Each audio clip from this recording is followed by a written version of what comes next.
여러분 반갑습니다. 참 많이들 오셨는데 잘들 오셨습니다. 이 애터미는 성공할 수 있는 객관적 조건을 모두 갖추고 있습니다. 그런데 모두 다 성공하는 건 아니에요. 자기 주체적인 조건, 나는 그럼 어떤가? 그러면 갖춰야 할 주체적 조건 중에 가장 중요한 것은 포기하지 않는 겁니다. 포기하는 자는 승리하지 못하고 승리하는 자는 포기하지 않는다. 그런 명언이 있죠. 포기하지 않고 우보천리, 소걸음처럼 천천히 가시면은 반드시 성공하십니다. 지금 20개국의 선진국들의 1년 경제성장률이 1 내지 1.5%인데 실질 경제성장률이 자본의 소득률, 자본의 이윤율은 4%, 5%예요. 그러니까 국민들의 부가, 소득이 증가하는 속도보다 부자들의 돈이 증가하는 속도가 4배 내지 5배라 그런 말이에요 지금. 그렇게 보이십니까? 우리는 막연하게 그걸 느꼈는데 2011년에 영국에서 폭동이 일어났죠. 2011년에 뉴욕 월가에서 월가 점령 시위가 벌어졌죠. 그 피켓이 뭐라고 돼 있어요? 부자 1% 대 가난뱅이 99%. 근데 그 책에 그게 있어요. 부자 1%의 소득이 어떻게 돼가느냐는 게 확 힘들어요. 가난뱅이 99%는 점점 떨어져. 그러면 문제는 자본이에요. 자본. 이 자본이라고 캐피탈. 그 책에 그렇게 되어 있어요. 자본을 가진 자와 자본을 못 가진 자의 소득 격차는 점점 벌어질 것이다.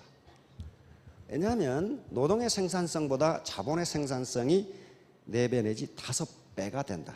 그러면 노동을 해서 돈을 10,000원 벌면은 자본을 굴려서 돈을 50,000원 번다. 그런 말이에요 지금.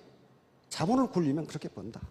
그러니 어떻게 노동자가 자본가를 따라갈 수 있느냐, 고결론이에요 지금. 자, 그러면 자본을 가지면 되는데 다행히 자본에는 여러 가지 종류가 있다는 거예요. 여기 계시는 분들도 자본을 갖지 않으면요 절대로 부자 될 수가 없어요. 그건 경제학의 기본 이론이에요. 생산은 노동과 자본의 결합으로 이루어집니다. 똑같은 노동이라도 어떤 자본과 결합하느냐에 따라서 생산성이 달라져요. 농사를 지어본 분들은 땅을 파는데 손가락으로 파면 어떻습니까?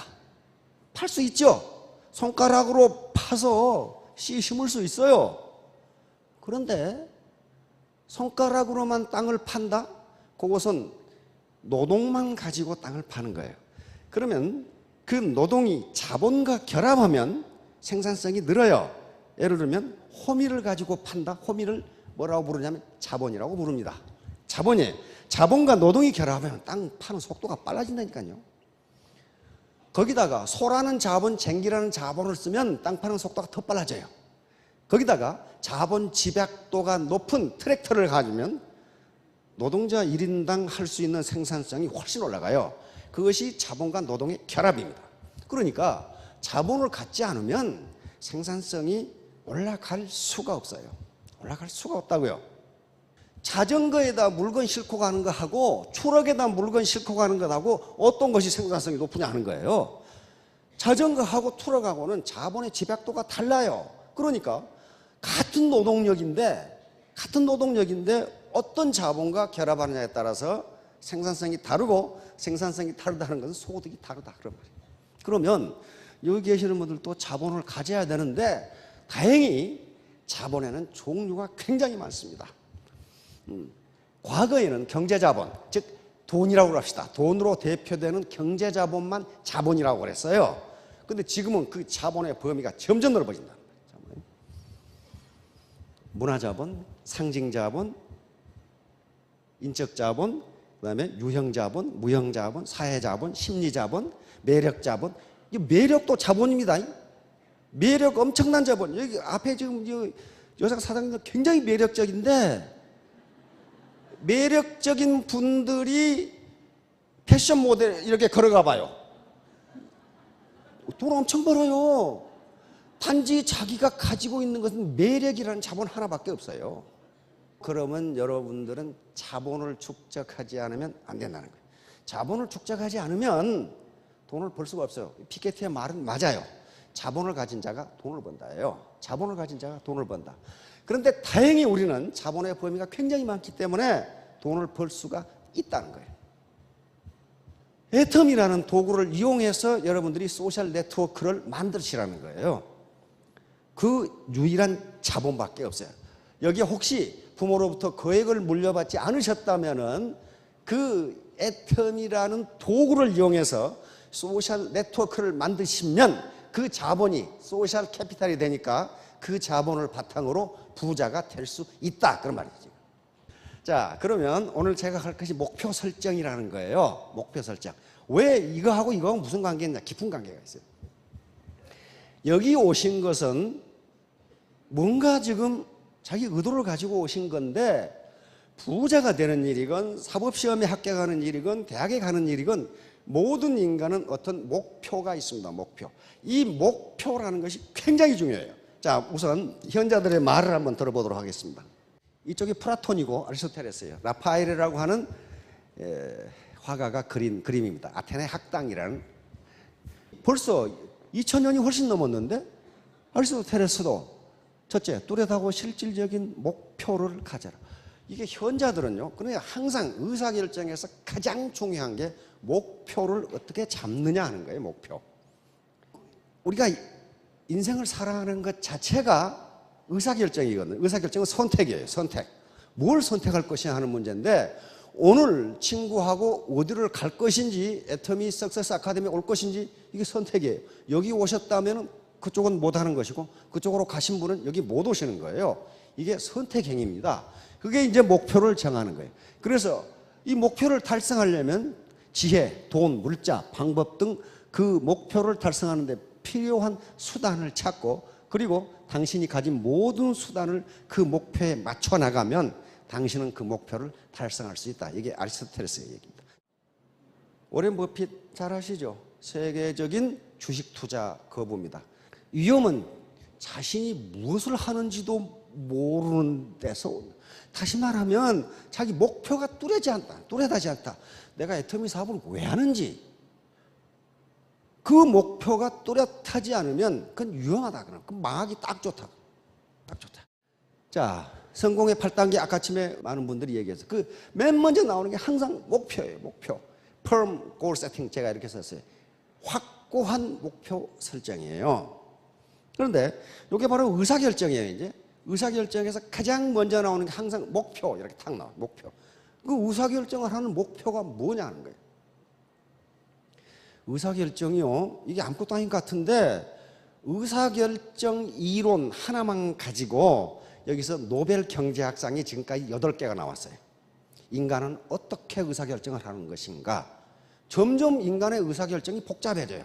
맨 처음에 인간은 합리적이다 이렇게 가정했어요. 합리적이다. 그런데 행동을 보니 합리적이 아니야. 합리적이 아니야. 그러면서 여러 가지 상황에서 시장에서의 의사결정, 정치 시장에서의 의사결정, 불확실성 하에서의 의사결정 등등 의사결정이 모두 인간은 달리하기 때문에 도대체 어떻게 하는 것인가, 여기만 노벨상이 8개가 나왔다고 지금. 그러니까 앞으로 계속 나올 거예요. 그만큼 의사결정이 어려워요. 그리고 목표를 정하기가 어렵습니다. 이거 보시면 목표는 분명하게 알 거예요. 이게 활을 쏘는 사람이 관역이 없다면 어떻게 돼? 으따가 쏘아야 돼. 으따가. 바로 관역이 목표예요. 타겟이라면 타겟. 마찬가지로 배가 갈 항구, 이게 목표예요. 망망대해에 떠 있는 배가 어디로 갈지도 모른다. 그러면 그건 조난당하기 딱 맞다고요. 마찬가지로 마라톤을 하는 선수가 피니시 라인이 목표가 돼요. 그때까지 내가 몇 시간에 뛸 것이냐. 등산하는 사람은 자기가 올라갈 산정, 여기에 목표가 돼요. 그래야만 저것을 어떻게, 중간에 베이스 캠프를 어떻게 해서 올라갈 것이냐, 요게 된단 말이에요. 이제 목표를 정하면 몰입하게 된다, 이 말을 자꾸 합니다. 어느 왕국의 청년이 왕에 대해서 불만이 많아. 그래서 하루는 가서 불평을 늘어놨어, 왕에게. 임금님이시라면은 인생을 성공적으로 사는 비결을 좀 가르쳐 주세요. 그러니까 임금님이 왕이 뭐냐 가르쳐 주마. 그런데 내가 요구하는 것을 하나 해주면 너에게 인생을 성공적으로 사는 법을 가르쳐 주겠다. 그랬단 말이에요. 뭡니까? 포도주를 이렇게 따라주면서 이 포도주 잔을 들고 시내를 한 바퀴 돌아오라. 그런데 만약에 포도주를 한 방울이라도 흘리면 네 목을 치겠다. 그런데 이 청년은 그 제안을 받아들이고 예스 하면서 포도주잔을 들고 시내를 한 바퀴 성공적으로 돌아왔어요. 돌아오자 임금님이 물었습니다. 그래, 술집에서 사람들이 싸우는 소리를 들었느냐? 못 들었는데요. 젊은 청춘 남녀가 연애하는 것을 보았느냐? 못 봤는데요. 장사꾼들이 술 먹고 노래하는 것을 보았느냐? 못 봤는데요. 바로 그것이 인생을 성공적으로 사는 비결이다. 네가 하는 일에 정신을 집중하면 주변에서 떠들건 욕을 하건 네 귀에는 들리지 않는다. 그렇게 살면 너는 인생을 성공적으로 살 수 있다. 그 비결이에요. 뭔가 목표를 정하고. 이 청년은 목표가 2개였어요. 최종 목표는 뭐였습니까? 인생을 성공적으로 사는 비결을 아는 게 최종 목표예요. 그렇죠? 그러나 중간 목표, 현실적인 목표는 뭐였냐 하면은 포도주 잔에 포도주를 안 흘리고 시내를 한 바퀴 도는 것이 지금 현재 활동 목표란 말이에요. 그래서 최종 목표를 달성한 거예요. 그러니까 이 청년은 인생을 성공적으로 사는 법을 아는 것, 이게 최종 목표고 최고 목표인데 이게 너무 중요했기 때문에 포도주를 한 방울이라도 흘리면 네 목을 치겠다는 현실적 목표를 받아들인 거예요. 그렇죠?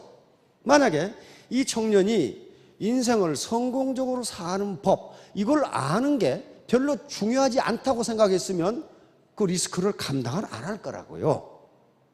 따라서 내가 경제적 자유를 얻고 내 이 가난을 대물림하지 않아야 되겠다고 하는 최종적인 목표가 매우 중요하다면은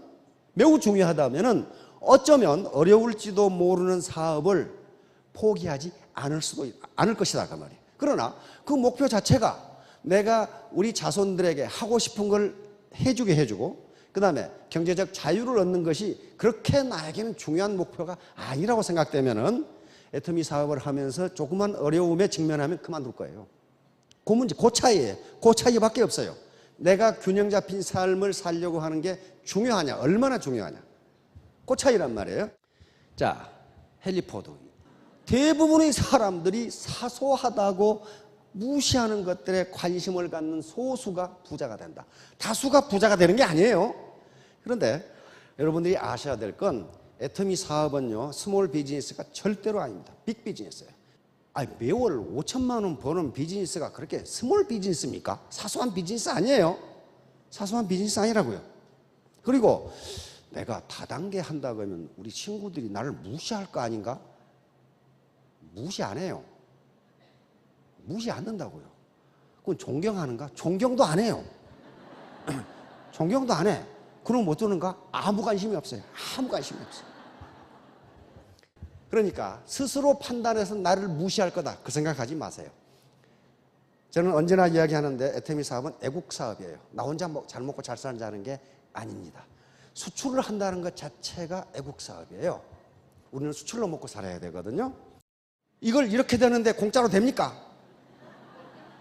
공짜로 안 돼요. 목표 달성에는 반드시 먹고 싶은 거 안 먹고 자고 싶은 거 덜 자고 운동하고 해야 여기서 이렇게 갈 수 있다고요. 절대로 공짜로 되는 법이 없어요. 이건 마찬가지예요. 이거 뭐라고 해놨냐면은 선택입니다. 이쪽으로 갈 것인가 이쪽으로 갈 것인가, 공부를 할 것인가 데이트를 할 것인가. 데이트를 선택했다면은 공부하는 기회는 포기해야 됩니다. 따라서 애터미 사업을 하기로 했다면 목표를 반드시 정하세요. 목표를 정하는데 개인마다 다를 겁니다. 연령별로, 현재 직급별로, 또 자기 건강 상태, 자기가 살고 있는 거주 지역별 다르는데 한 예를 들 겁니다. 2017년 3월 31일까지 정확하게 날짜를 적으세요. 월천댁이 되겠다. 어떤 사람은 이천댁이 되겠다. 요거 됩니다. 요걸 나는 할 수 있다. 나는 반드시 할 수 있다. 요 말은 자기가 평소에 좋아하는 각오를 써놨어요. 어떤 사람은 죽었다 깨나도 한다라고 뭐 쓸 수도 있고, 이렇게 해서 침대맡에 또는 동선에 붙여놓고 날마다 한번 보세요. 그런데 어려운 가운데서 성공한 현자들 그리고 성공학자들이 공통적으로 하는 이야기는 자기 일보 직전과 그 다음에 잠에서 깼을 때가 가장 효과가 있다고 적어놨어요. 바로 앤드류 카네기도 이 방법으로 성공을 했습니다. 이것은 뭐냐 하면은 우리 인간의 정신 영역은 현재의식, 요게 10%고 잠재의식이 90%인데 자기 현재의식만 가지고 자기 능력을 평가하니까 나는 할 수 없다고 잠재의식이 생각하는 거예요. 그런데 내 능력의 90%는 지금 쓰지 않고 있어요. 쓰지 않고 있기 때문에 요걸 자기 잠재의식에 집어넣는 과정이라고 설명을 해놨어요. 정신분석학자들이. 그래놓고 이것이 어떻게 되는가를 알려고 하지 마라고 해놨어요. 왜냐하면 알려고 해도 아는데 그거 아는데 평생이 걸린다 그 말이에요. 그러니까 이걸 실천하라. 그런데 이렇게 하려고 보면은 옛날에 카네기라든가 옛날 성공학자들은 침대 머리에 붙여놓고 아침 저녁으로 20번씩 반복하라 이렇게만 해놨는데 요즘 성공학자들은 그러기가 어려우니까 동선마다 다 붙여놓고 중얼중얼 거려라 그래놨어요. 냉장고에, 거울 앞에, 화장대 앞에, 화장실 앞에, 자동차 안에다 붙여놓고 나는 2017년 3월 31일까지 월천택이 된다. 이게 어려운 가운데서 성공했던 사람들이 나는 이렇게 했다고 이야기하는 거예요. 뭐 때문에 그래요? 어떤 학자는 맥스웰 몰치 같은 학자는 그것을 자아 이미지, 셀프 이미지 그렇게 이야기했어요. 나를 긍정적으로 평가하면 무엇든지 다 된다. 그렇게 됐단 말이에요. 사람들이 자기 자신을 부정적으로 평가하니까 안 된다고 하는 거예요. 이게 바로 그 예가 이 사람 잘 알죠? 요 짐 캐리라고 하는 짐 유진 캐리라고 하는 미국의 코미디언. 요 영화 보셨죠? 못 보신 분은 오늘 가서 다운해서 보세요. 아주 배꼽이 빠지려고 그래요.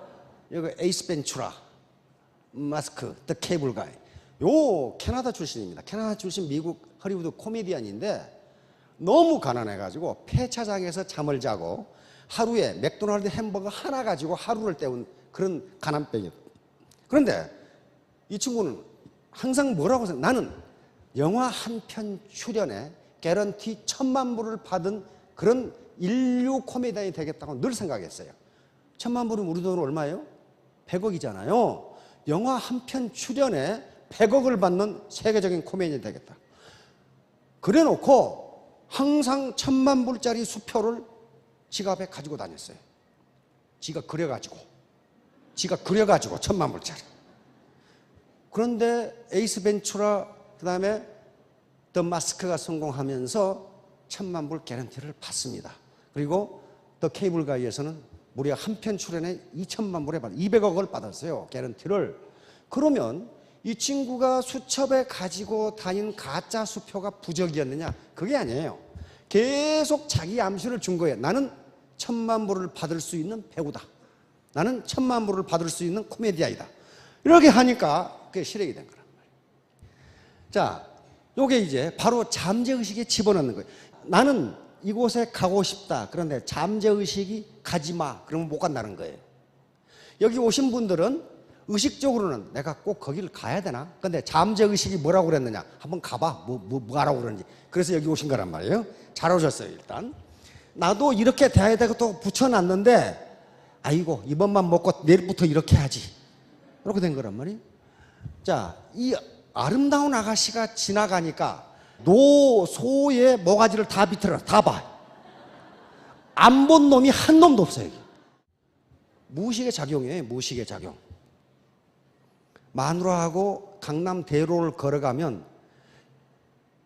예쁜 아가씨가 지나가면 내 의식은 어떻게 합니까? 안 봐야지. 그러는데 자꾸 가죠, 이렇게. 무의식이 그쪽으로 작용. 여기서 이제 목표 설정하고 관계해서 가장 많이 인용하는 게 바로 앤드류 카네기의 이야기입니다. 앤드류 카네기가 나폴레옹 힐이라는 사람을 불러가지고 이게 성공의 법칙이다. 내가 너에게 507명의 미국의 그 당시 가장 저명한 사람들에게 인터뷰를 해서 성공의 법칙을 이것이 맞는지 확인을 하고 전 세계 인류에게 이걸 말해라.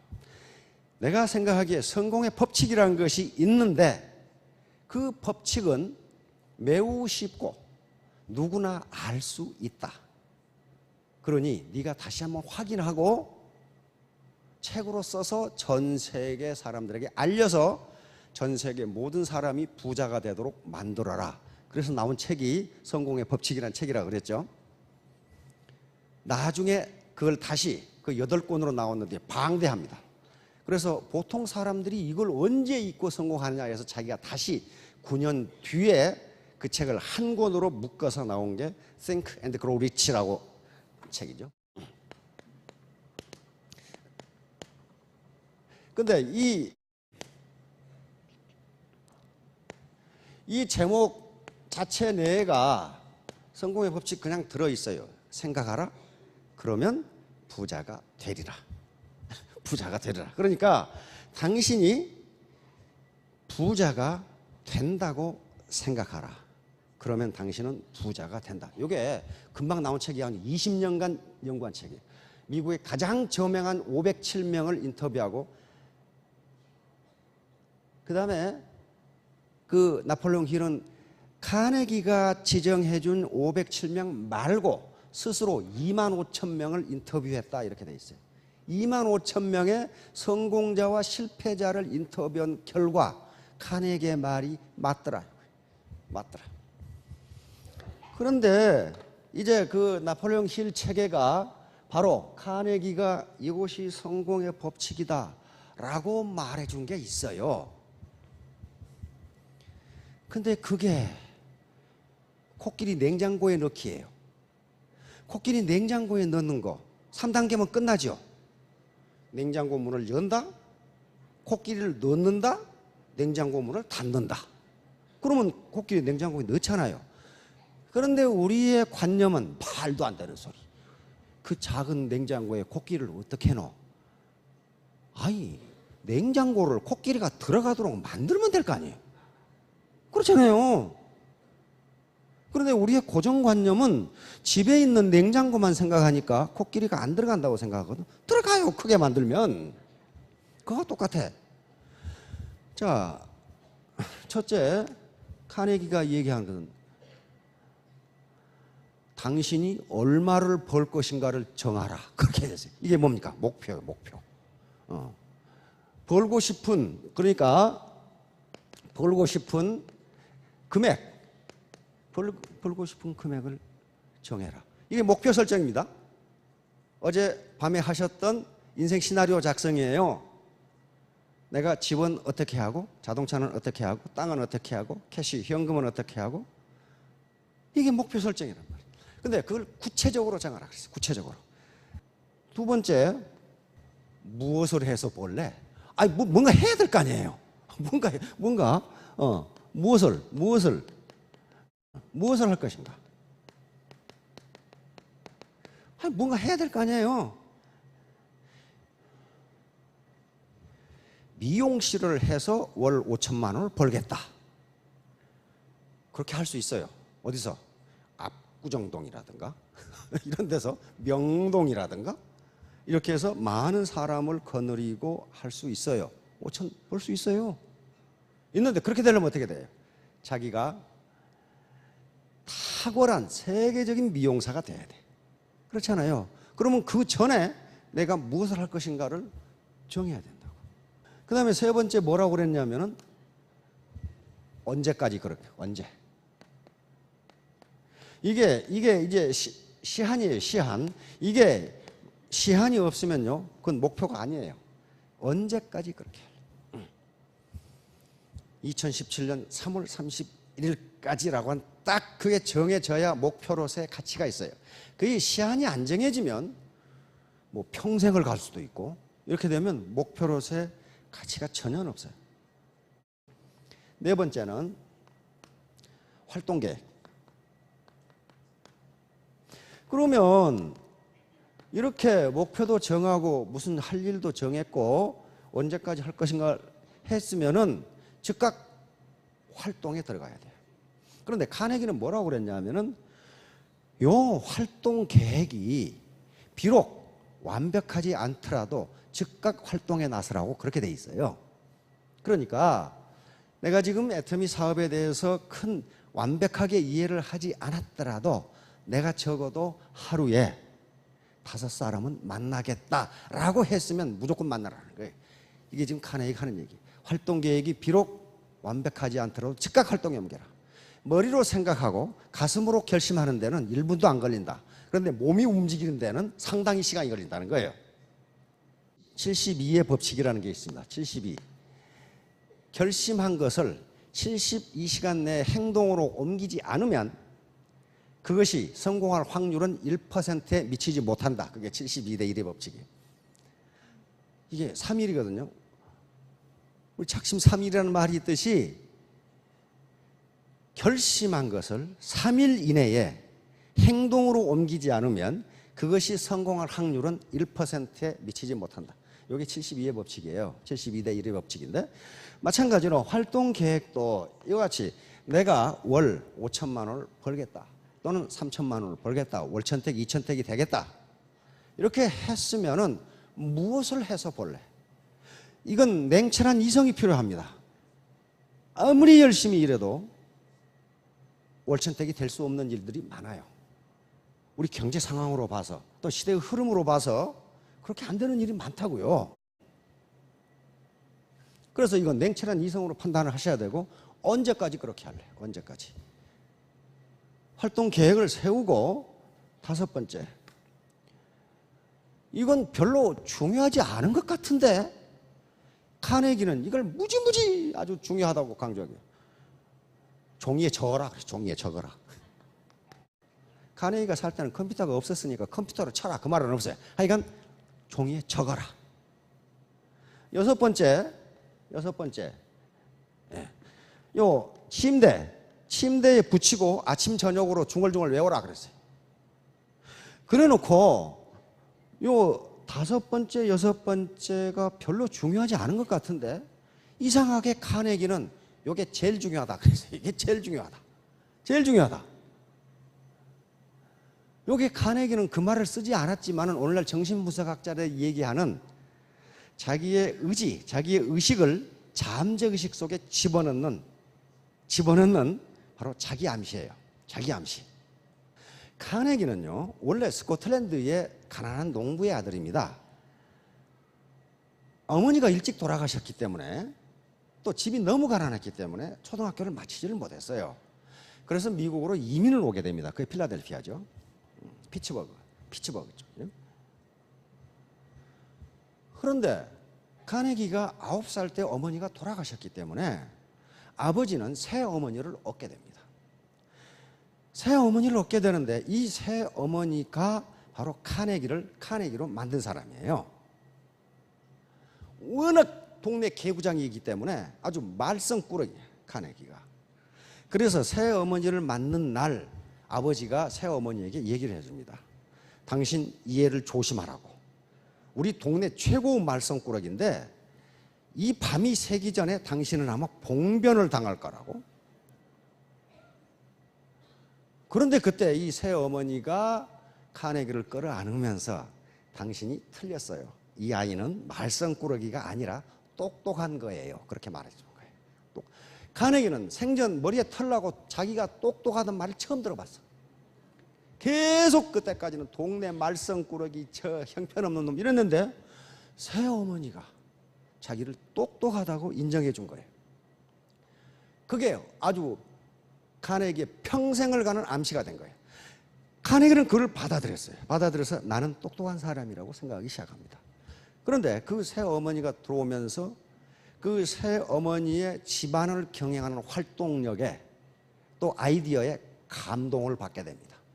감동을 받게 돼서 그때부터 카네기는 열심히 일해서 결국 세계 최고 부자가 되는데 22세 때 22살 때죠. 카네기가 어머니에게 이야기합니다. 저는 어머니가 계시는 한 결혼하지 않겠습니다. 다시 말하면 평생 내가 어머니를 모시고 살겠다. 그렇게 이야기한 거예요. 그런데 그 어머니가 오래 사셨어. 세계 최고 부자예요. US 철강을 가지고 있는 그 부자.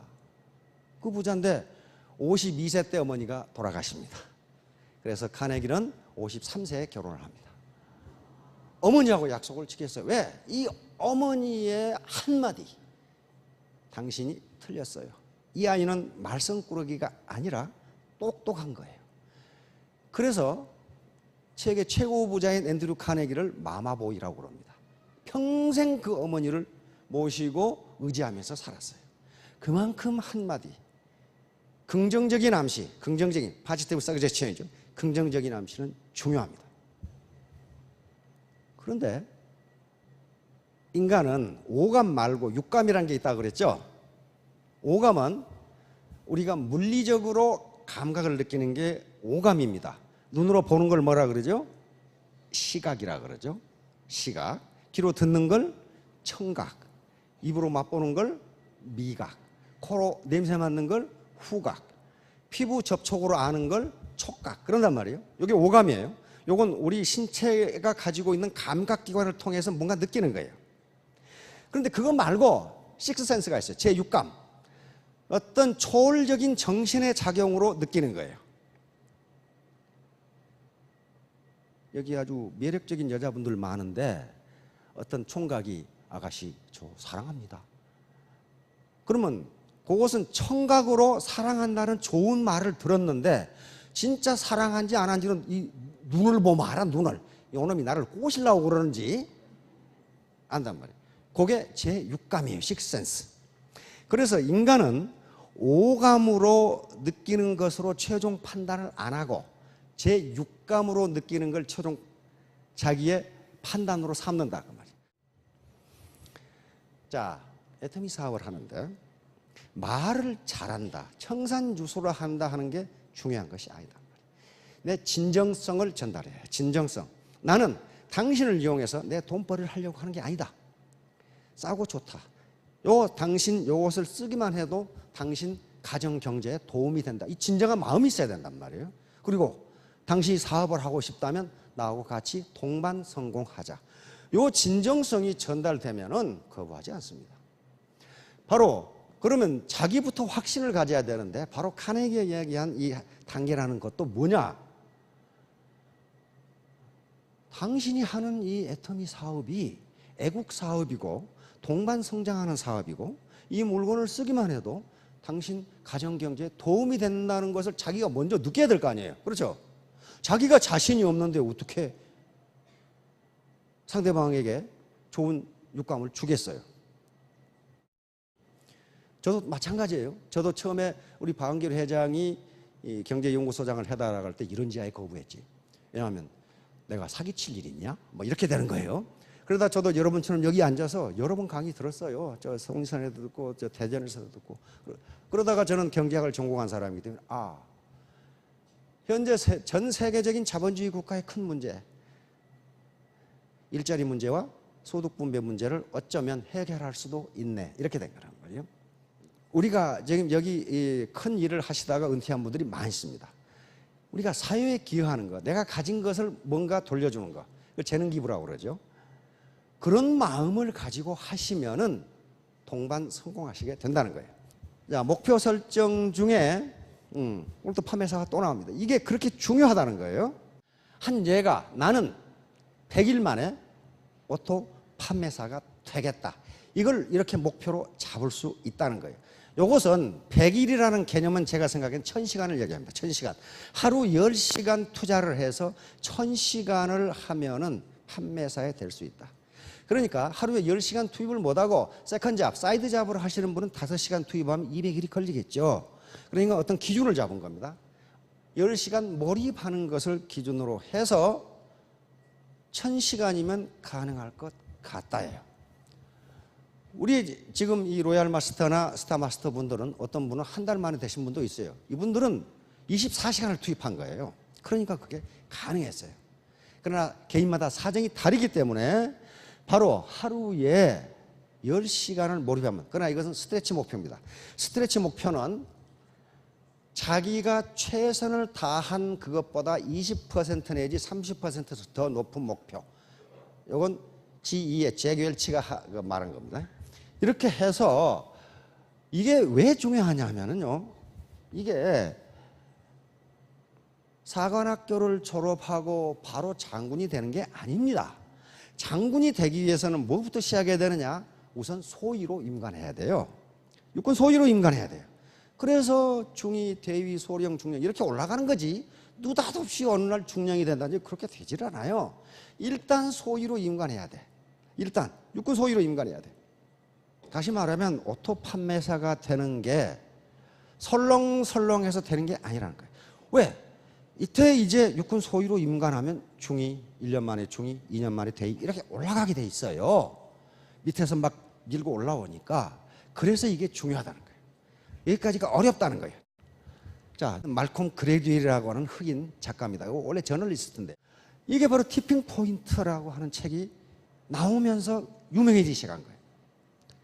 그러면서 바로 아웃라이어, 탁월한 성공이란 말이죠.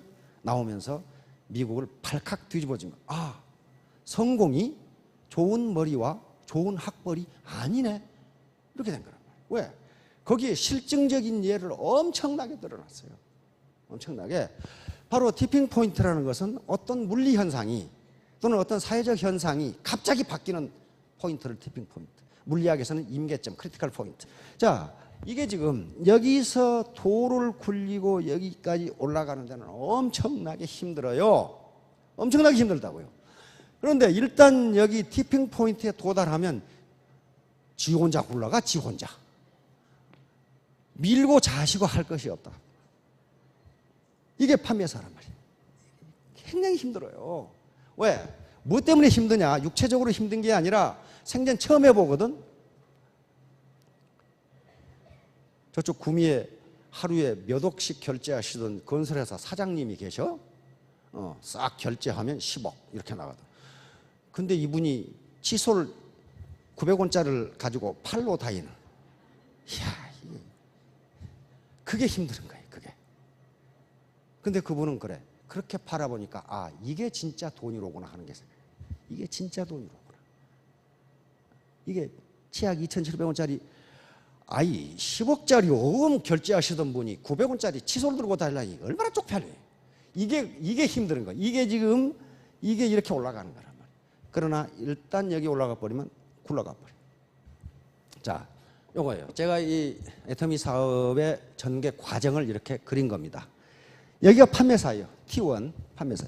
여기까지는요, 소득도 안 오르고 성과도 없고 죽을 판이야. 죽을 판이야. 죽을 판.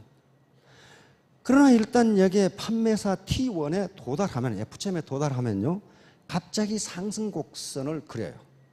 그래서 여기까지가 중요해요. 이게 목표를 100일로 잡은 거예요. 하루 10시간, 1000시간 투입해서 이렇게 된 거예요. 이게 3년이면 1만 시간이에요. 3년. 그래서 자, 다음. 군대 가서 훈련 받는 거죠. 요거요, 군대 가서 훈련 받는 기간이 제일 힘들어요. 왜 그래요? 민간인을 군인으로 바꿔야 되니까. 마찬가지로 오토 판매사 할 때까지가 제일 힘드는데, 그것은 다른 일을 지금까지 하시다가 애터미 맨으로 만들어야 되니까 그래요. 그렇게 힘들어요. 그래서 이제 또 하나 목표는 1000일, 1000만 원. 이거 3년입니다. 하루 10시간 몰입한다고 가정하면 3년이면 1만 시간이 돼요. 1만 시간. 그래서 우리가 3년 이내에, 3년 만에 스타가 된다 또는 샤론이 된다. 그래서 2000택, 3000택이 된다. 요 얘기, 1만 시간이에요. 1만 시간. 요 에릭son 교수가 대답하는 게 있습니다. 왜 그런데 10년간 직장에 근무해도 이렇게 되지 않습니까? 에릭son 교수가 뭐라고 대답했냐면은 대충 했기 때문이다. 대충 해가지고는 개꼬리 3년 담그고 있어도 황모 안 된다. 황모는 쪽제비 털을 황모라 그래. 옛날 붓을 만들 때 쪽제비 털로 만든 붓이 가장 좋아요. 개꼬리 3년 물에 담그고 있으면 쪽제비 털 되냐? 그 말 안 된다는 거예요. 그러니까 에릭son 교수가 하는 얘기가 직장에 10년 아니라 20년을 근무해도 대충 근무하면 그 모양 그 꼴이다. 대충 것만 몰입해야 된다. 그래서 바로 요 말콤 그레드웰이 아웃라이어에서 밝힌 사람들이 이 사람들이에요. 이건 지금 에릭son 교수고, 이건 지금 데니얼 레비틴 교수입니다. 이건 모차르트고, 여기 비틀즈고, 여기 빌 게이츠고, 요 사람은 지금 빌 조이라고 선 마이크로 시스템을 창업한 사람이에요. 요 사람들하고 인터뷰를 했는데 진짜 나는 컴퓨터 위에서 잠을 잤다 그렇게 돼 있어요. 자판을 두들기다가 피곤해서. 그래서 당신은 그러면 1만 시간 이상 연습을 했느냐? 1만 시간 이상 더 한 것 같다 이렇게. 빌 조이도 그렇게 된다고요. 천재들이거든요. 천재들인데 이 사람들이 그럼 이 정도의 머리를 가진 사람이 빌 조이나 빌 게이트밖에 없느냐? 그렇지 않다는 거예요. 말콤 그레드웰이 얘기하는 이 사람들은 1만 시간 이상의 노력을 했기 때문에 이렇게 된 거다. 자, 이제 비상을 해야 됩니다. 요거요. 제가 어제 이 피케티 교수의 이야기를 하면서 독립운동 하듯이 가난에서 벗어나라. 만약에 여러분 자손들에게 가난을 대물림해 주고 싶으면 대충 하시라. 그러나 현재 우리가 자유대한민국에서 이렇게 살 수 있는 것은요, 그 어려운 과정에서 독립운동을 하셨던 독립지사들의 덕입니다. 그분들은 이걸 못 누렸어요. 그런데 우리 후손들이 그걸 누리고 있듯이 여러분들이 독립운동 하듯이 어려운 환경을 뚫고 성공을 하면은 후손들을 무슨 뭐 호의호식시켜라 그런 게 아니고 그 후손들이 자기가 하고 싶은 일을, 자기가 실현하고 싶은 이상을, 자아실현을 할 수 있도록 기회를 줄 수 있다. 지금은 기회를 못 주거든요. 나는 음악가가 되고 싶다, 미술가가 되고 싶다, 미국에 유학 가고 싶다 하는데 주머니 사정이 여의치 않아서 그 꿈을 실현 못 시켜준다면은 그건 부모의 책임이란 말이에요. 빌 게이츠, 그 다음에 스티브 잡스가 그런 얘기를 해놨, 똑같이 얘기를 해놨더라고요. 당신이 가난하게 태어난 것은 당신 잘못이 아니다. 그러나 가난하게 늙는 것은 당신 잘못이다. 가난하게 늙지 마세요. 그거 별로 안 좋아요. 그게 별로 안 좋다고요. 자, 그래서 이렇게 박차고 올라가야 돼요. 그래서 100일 작전, 1000일 작전을 하는 게 설렁설렁 해가지고 10년을 해도 그 모양 그 꼴이니까 기왕에 죽기 살기로, 내 애터미 사업 죽기 살기로 해가지고 죽는 사람 한 사람도 못 봤어요. 최근에 베스트셀러가 된 책 중에 죽도록 공부해도 죽지 않는다는 책이 있더라고. 맞아요. 죽도록 공부하다 죽는 놈이 한 놈도 없어. 전부 자빠져 자는 거지 안 죽어요.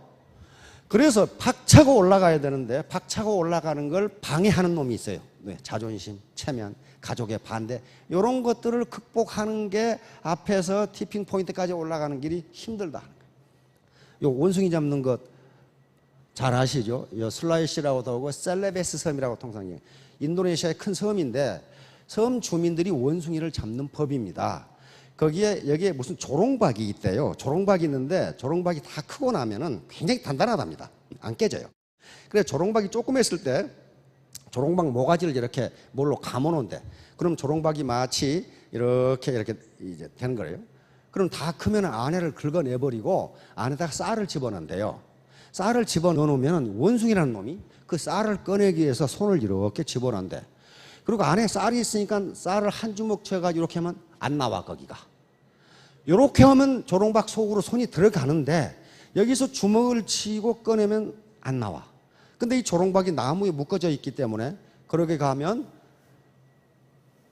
그 원숭이를 잡아서 서커스도 안에 팔아먹어. 그러기 위해서 원숭이를 잡는 거예요.